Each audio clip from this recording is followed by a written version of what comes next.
semua, di video kali ini saya akan sharing 3 hal yang perlu dipahami sebelum mulai investasi. Nah, yang pertama adalah tujuan investasi. Kenapa sih kita harus melakukan investasi? Nah, ini hal yang kita harus tahu gitu ya. Jadi sebelum mulai ketika ada tujuannya, kita bisa berjalan lebih eh, mengikuti tujuan tersebut. Ibaratnya kalau kita dari Jakarta nih mau ke Bandung, kita kan harus tahu nih lewat jalan mana gitu ya. Lewat tol apa lewat jalan biasa. Jadi ketika udah ada tujuannya, kita akan lebih terarah gitu. Nah, biasanya orang ingin lakukan investasi pasti ada beberapa tujuan gitu ya. Mungkin ada yang mau pensiun lebih muda.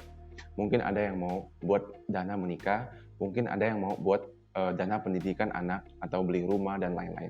Nah, kalau kita sudah mengetahui tujuan ini, maka kita pasti akan lebih terarah dan lebih disiplin untuk melakukan hal ini gitu ya. Sama seperti olahraga gitu ya. Saya juga pribadi sangat suka olahraga. Pasti ada tujuannya gitu. Yang pertama adalah saya ingin tetap badan saya tetap fit gitu ya, tetap fit dan tetap berbentuk. Kenapa saya ingin badan saya tetap berbentuk? Karena dulunya badan saya sangat lebih ke besar gitu ya, gemuk. Saya merasa nggak nyaman gitu. Maka dari itu tujuan saya tetap buat olahraga konsisten adalah supaya saya nggak akan balik lagi ke level yang itu gitu. Sama juga ketika saya melakukan investasi gitu ya. Karena saya dari keluarga yang biasa-biasa saja, dari keluarga yang boleh dibilang malah kurang mampu gitu ya. Dari itu saya terinspirasi untuk melakukan investasi dan menunda kesenangan jangka pendek untuk jangka panjang agar saya bisa naik ke level yang lebih tinggi gitu.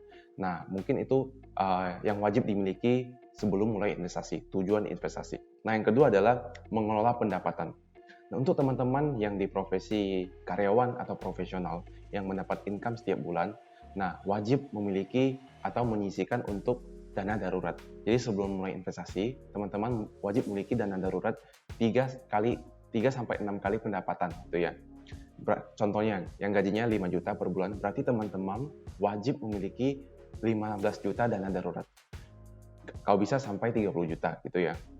Ketika dana darurat ini dipakai buat apa? Jadi ketika misalnya terjadi hal yang tidak diinginkan, amit-amit gitu ya, nah, kita bisa menggunakan dana ini gitu. Jadi tidak mengganggu dana investasi kita. Jadi nggak terpaksa harus menarik dana investasi yang sudah kita kumpulkan capek-capek tiap bulan diinvestasikan, jadi nggak keganggu gitu. Jadi kita sudah punya dana darurat, jadi sudah lebih safety gitu ya.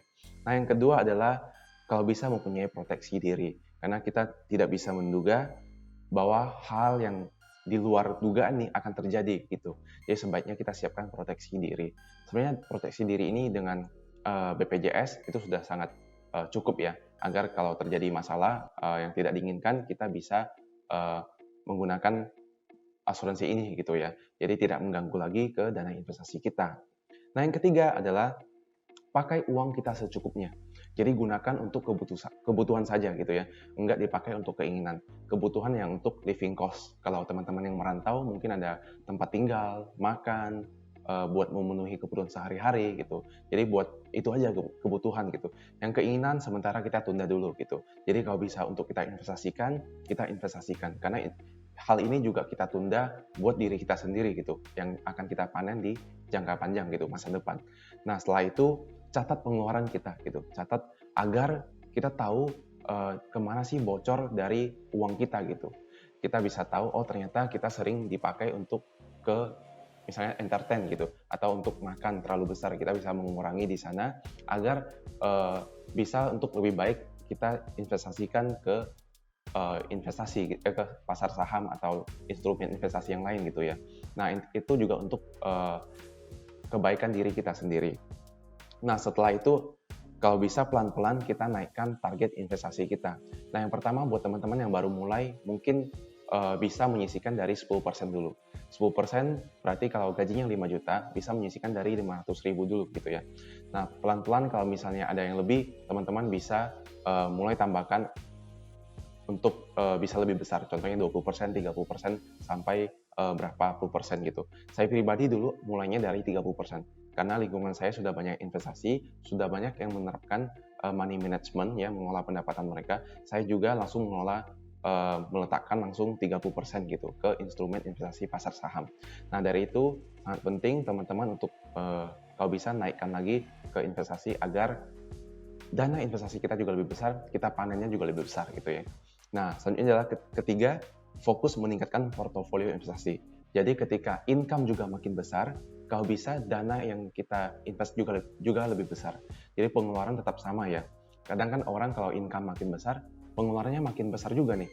Maksudnya mungkin yang gajinya 10 juta naik ke 15 juta, pasti kadang lifestyle-nya udah beda. Mungkin ada yang mobilnya sudah lebih baru, ada yang HP-nya lebih baru, sepatunya lebih baru gitu ya. Nah, kalau bisa pengeluaran tetap sama, tapi dana investasi kita makin besar. Agar ketika kita panen dana investasi kita juga bisa makin besar. Setelah itu makin besar, dana portofolio kita compoundingkan gitu. Kita compoundingkan, apa itu compounding? Jadi digulung terus teman-teman. Jadi ketika kita profit, kita cuan, kita gulung lagi dana profit kita. Agar makin lama makin membesar seperti bola salju gitu ya.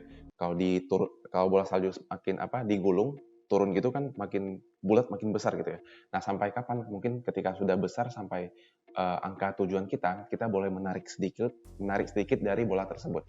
Ambil berapa puluh persen, 5%, 10% untuk kasih reward ke diri kita sendiri atau untuk sebagai achievement lah ya, bisa kita pakai gitu, agar kita juga enjoy melakukan investasi, kita juga enjoy sama diri kita sendiri gitu.